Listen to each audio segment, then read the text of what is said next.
Welcome back to another episode of Way Too Wifey. I am your host, respectfully Gabby, and in this podcast we talk all things dating and relationships in this modern day. And if you are new here, hi, my name is Gabby. I am an online dating coach where I help you transform your confidence and navigate this modern dating world. So if you're having any struggles in your dating life, can't seem to get that thing figured out, always attracting the wrong partner, don't know where to look to find different people, having trouble with your confidence, always in a situationship, I am your girl, okay? I have dealt with all of these things personally, and I have helped myself through it, as well as helped many other individuals get through these same situations. So if you're interested in learning a little bit more about the packages that I have to offer, please hit the link in my bio. I have pretty much packages for all different price ranges. So with that being said, let's hop into the episode. But before we hop into the episode, please hit that like and subscribe if you're watching this on YouTube. Please turn on that bell notification so you'll never miss another episode. And then if you're watching this on Spotify, Apple Podcasts, literally anywhere else that you can find podcasts, please leave that 5-star rating. It truly does mean the world to me. So with that being said, today, my friends and foes, I don't know why I said that. My mom always used to say that a lot. But anyway, my friends, we are talking today about long distance relationships, when it is beneficial and when it is not beneficial.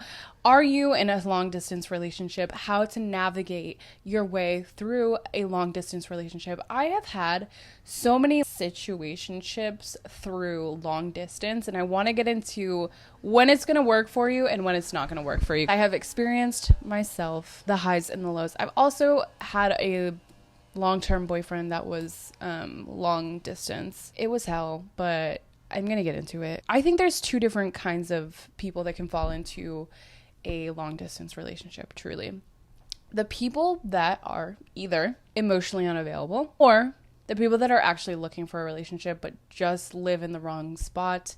Like, for instance, when I was living in Miami, I kind of blocked myself off to love just because I didn't want anyone from outside. I didn't want a long distance relationship at all. I was not even willing to entertain that, period. Like, that was not an option for me. If you did not have plans to move to Miami, it was absolutely not.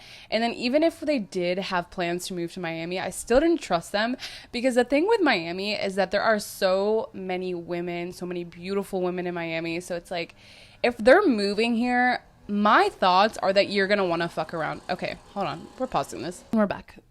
Sorry, there was like a mower that has been literally every time I get going, every time I get started, he decides to mow this side of the house. My thoughts with like the guys that were relocating to Miami. It's a party city. There's beautiful women everywhere. There's temptation everywhere. My thoughts were, if they were even relocating, I'm assuming that they don't want to immediately jump into a long distance or long-term relationship with the very first girl that they like. I feel like they want to do their exploring, they want to do their fuckery, their partying, the experience, the whole Miami lifestyle, right, before getting into a relationship. So I didn't even trust the transplants.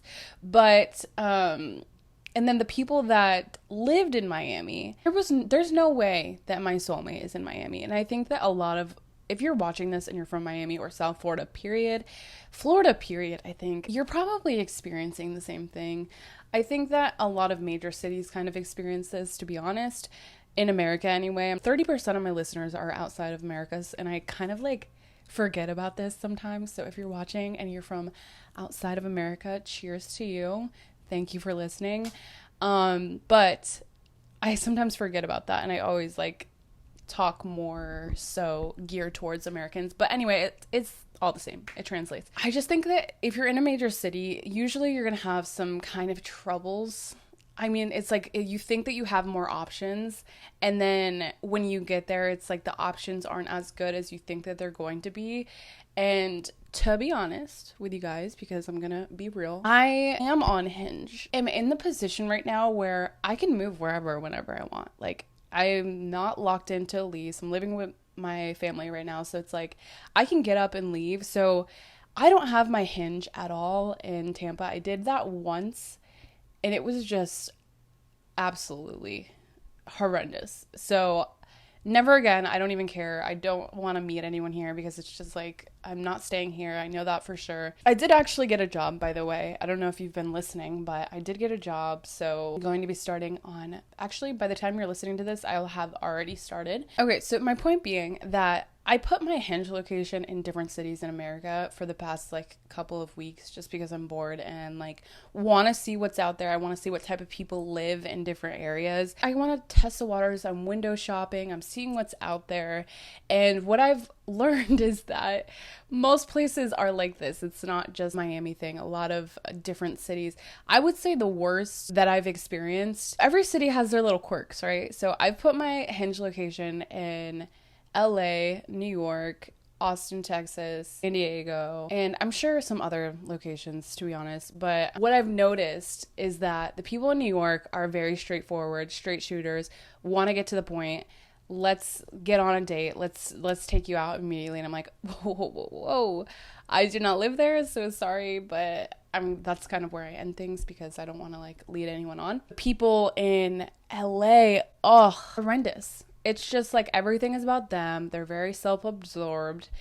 I think a little bit delusional in the sense that like they're not all in touch with reality at all. There was a few like okay people. They're kind of like eccentric, different kind of people. Like that's like the culture there.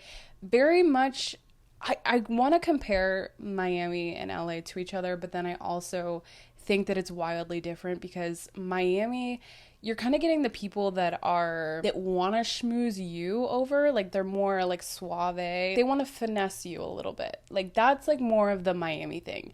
In LA, it's all about them. It's very self-absorbed. That's just what I've seen. I'm not saying that every single person in these cities is exactly like this, but it's a trend. Okay. Austin, Texas, actually there was some decent people there. I have nothing bad to say, to be honest, Austin.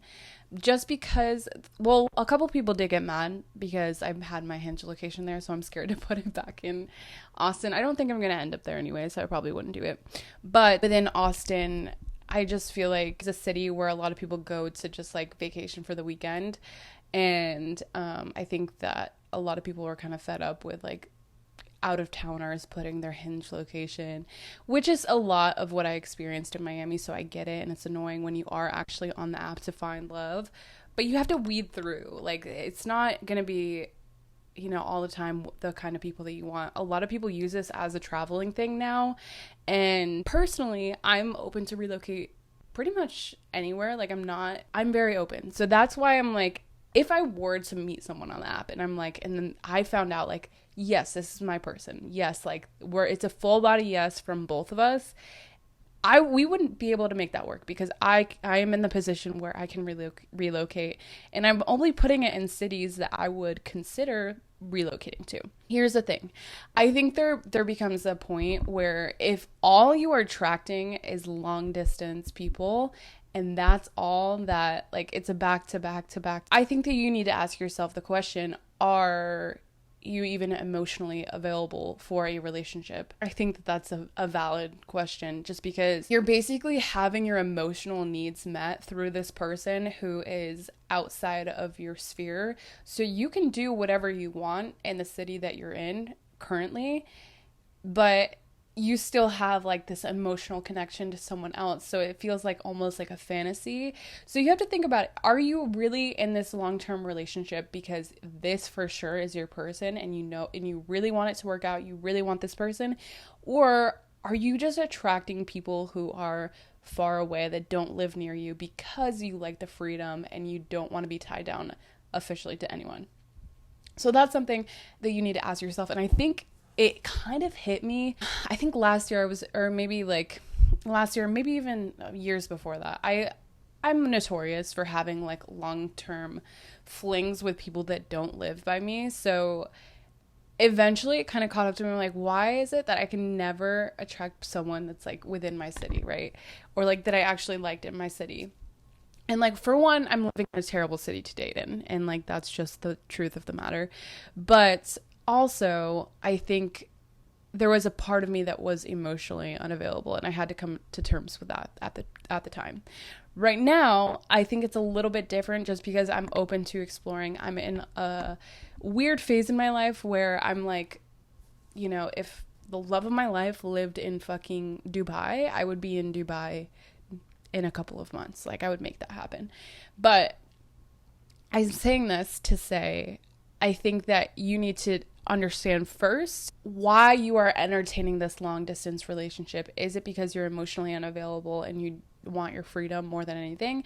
Or is it because you actually think that this is a real deal kind of person, right?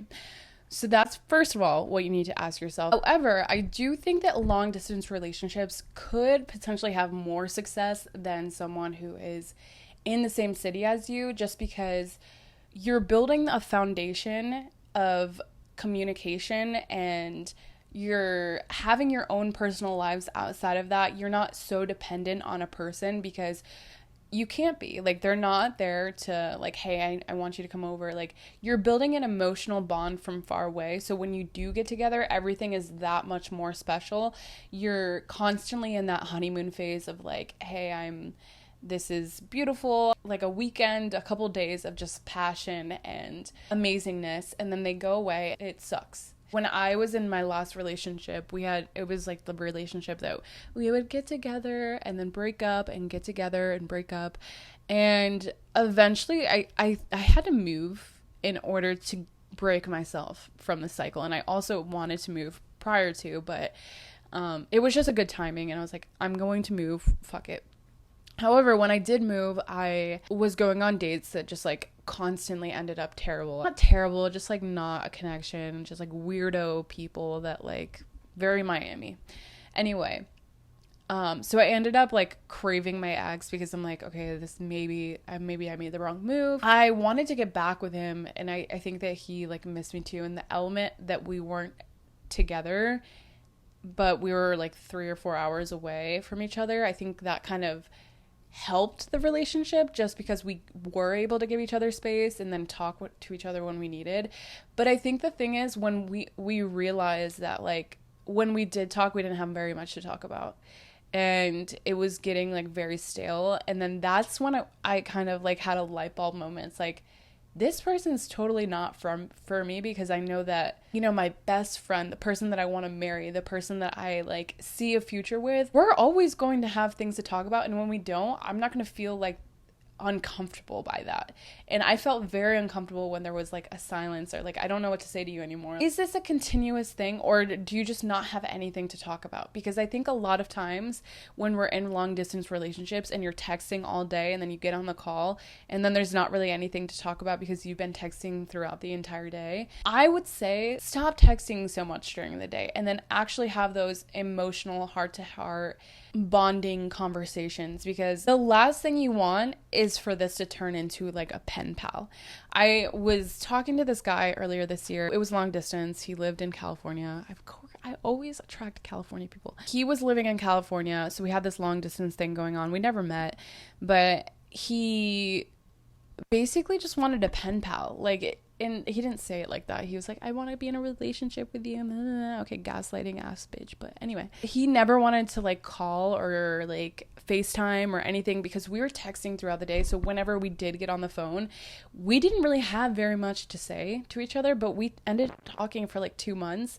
And I'm like, this kind of sucks. Like, you never want to talk to me, and then when we do talk, it's like for 5 minutes to just catch up. That was the extent to the relationship. I knew it kind of wasn't going anywhere deep down. I did have feelings for him. It is what it is. I didn't get attached because I knew it wasn't going anywhere. Anyway, with these situations where you feel like you can't talk, I just feel like that is an indication that if it's like a continuous basis, if it's a 1 or 2 thing, like, oh, I don't really know what to say to you, like, okay, that's with any relationship. Sometimes there's going to be some awkward pauses or whatever, but if it's a continuous thing where you don't know what to say at all to the person when you do get on the phone, you're in the wrong relationship. That's not a relationship. I know that there's people that I've talked to long distance where we both like could not shut up, and like the conversations, even if it was months in, the conversations were going on for fucking forever. And I did not want to get off the phone. They didn't want to get off the phone. Like, that's how it should be in a long distance relationship. If it's anything less, you probably aren't compatible with that person. Or here's what I've learned about myself anyway. This may or may not connect some dots for someone, but if I feel like I have to like think deeply about what I should say to this person, or like really try to muster up some kind of like conversation with this person, usually I'm trying way too hard already. Usually that person's not for me. Every time that I feel like I want to endlessly talk to someone, like I feel like there's a connection, I feel like really good, I pretty much can say whatever I want, and without me feeling like there's any judgment there, and just like a very open-minded kind of conversation, I just know already that we're going to vibe. So that's, I think, the difference between having a successful, maybe a piece of it anyway, having a successful long distance relationship versus maybe that person isn't for you and they are at a distance. Like maybe the attraction is there and maybe you guys do like each other, but if you can't talk to them, if you can't have open and honest conversations about how you're feeling, and like more than just like, hey, how was your day? It's very surface level, and you're probably, if you don't want to break that like surface level talk, you're never going to end up getting anywhere. When you guys do get together, it's probably going to be more physical, which is fine if you want that, but it's probably just going to be more of a physical relationship than anything, because I personally know from experience that when we don't have very much to talk about, we're usually there because of like the attraction. But I do want to get into the foundations of a successful long-term relationship. And I think the only way that I would even consider the long distance relationship is with these few things. Number one, trust first and foremost. I think that's with any relationship though. But I think especially if you are getting into a long distance relationship and you have to wonder where that other person is all the time. You're not there with them. They could be doing anything. The thing with me, with dating guys that were in California, there was a time difference of 3 hours, and I go to bed early. So when I go to bed, it's like 7 p.m. their time. They still have time to, like, if they wanted to go out and do whatever with whoever, they have so much time to, like, make that happen, right? So if you do not have the trust, your relationship is going to fail. I think that is first and foremost the most important thing. Number two, communication. If you, like I kind of mentioned this already in my spiel, but if you guys can't communicate, it's not going to go very far, right? Constantly feel like you have to think about things to bring up or what to say. Sometimes I found myself even like going out of my way to look at cool conversation starters, and I'm like, what? That doesn't sound like me at all. I can have a conversation naturally with anyone. So if I feel like I'm going out of my way to like have a natural conversation with someone, it's just it's not going to work. Like if you feel like they're more so texting than anything, it's probably not going to work. You have to get on the phone and build that emotional connection, because otherwise you're going to fall into the pattern of just texting. So then when you do call or do FaceTime, it's awkward. Like I've fallen into that before. You just don't want it to get to that point where like months in you're like constantly texting each other and it's cool, but then you FaceTime for once or twice, or like you get on the phone call and it's just like, yeah, so, and it's just awkward. Don't let yourself fall into this. Use FaceTime, use phone calls. It is essential if you want to build a long-term, long-distance relationship, okay? Number three, clear expectations and a plan for when this is going to be non-long-term. So clear expectations, meaning how often do you guys want to see each other? What is realistic? How much can we make that work? When do we really see a timeline of us getting together, if at all? And if not, then like if neither person wants to relocate, eventually this probably isn't going to work. Like you don't want to have your entire lives separate for years and years. That just doesn't make sense. You're just blocking yourself off to so many options that are in front of you when this person is miles away and you can't even see them ever. Like that doesn't sound like a fun relationship to me.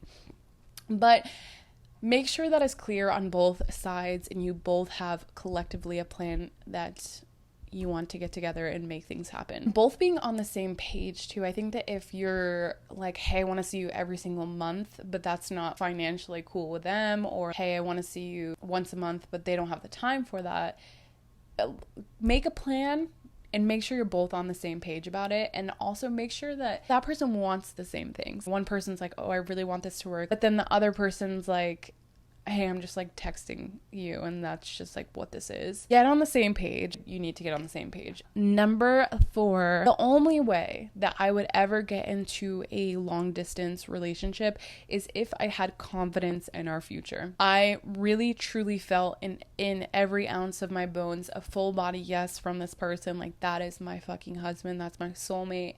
That is the only way I would be open to entertaining an actual long distance relationship. Otherwise, like, what are you doing? You're just wasting your time. You're blocking yourself off in front of you for other options. If you want to just have a texting buddy or whatever, have like an emotional bond with someone that's far away, like, let that just be that, with both of parties on board with just that, then to get into an actual relationship, because that doesn't make much sense if you don't have a lot of confidence in the future. Then lastly, this is just kind of a point to be made, but don't wait around. Like, don't wait around to live your life. That person is far. Use this time now to build yourself, to, you know, get in the gym, feel good about yourself, build your confidence, have your own life, go out with friends, do your thing.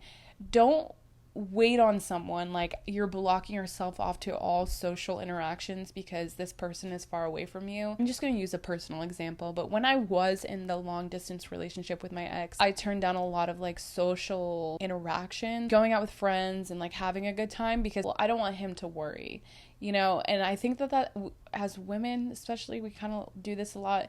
I don't think he would have worried, but I'm like, inside of me, I'm like, well, I don't want him to think that like anything's going on, because I don't want him to do anything. Or if I go out, then that means that he would want to go out too, and I don't want him to go out, which is very unhealthy, by the way. And I would not ever say don't go out with your friends now. Like, before, yes, I was very controlling and did not want him to do anything without me, but now I am a changed person. I'm healed, and I think that it's completely healthy to allow your partner to go out. I trust you enough to like go out. Like, I wouldn't mind you going out with your friends and whatever.